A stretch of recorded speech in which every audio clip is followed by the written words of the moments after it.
This abandoned building in western Georgia used to be the Soviet Union's Institute of Tea and Subtropical Crops. Here, scientists worked on perfecting cultivation methods for sprawling tea plantations that supplied the bulk of the vast communist state's brews. That industry crumbled after Georgian independence, but some are now trying to bring it back. This is the tea from my garden, from this season, from this May. That's Lika Megreladze, whose mother was a scientist at the Tea Institute. She owns a guest house in a village not far from it, where she cultivates her own small tea plantation for visitors. It was only one, whole Soviet Union, a researching institute for tea and then as a subtropical culture, with huge laboratories, different laboratories. It was experimental fields for tea, for different plants. It was experimental tea factories. Megreladze recalls the tea industry's collapse after the Soviet Union collapsed in 1991.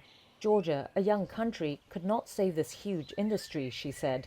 By 2016, official figures show Georgian tea production had declined 99% from its 1985 peak. With this toppled statue of Soviet founder Vladimir Lenin outside the institute, one of the few signs left of that era. Tea plants were introduced to Georgia in the early 20th century by a Chinese expert invited by the Imperial Russian authorities. They flourished in Guria's hot, humid climate, stretching down from the Caucasus Mountains to the Black Sea coast.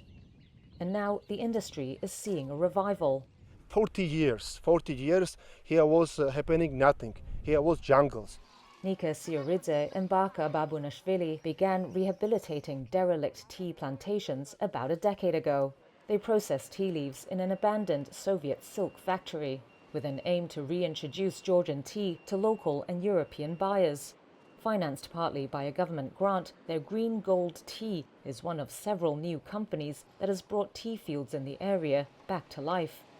The Soviet Union had also put quantity over quality, so now they say their task is to reinvent Georgian tea as a high-quality, distinctive product for a new era. We must be different from Chinese tea makers, Taiwan tea makers, because Georgia is Georgia, and we need some niche to make our own tea.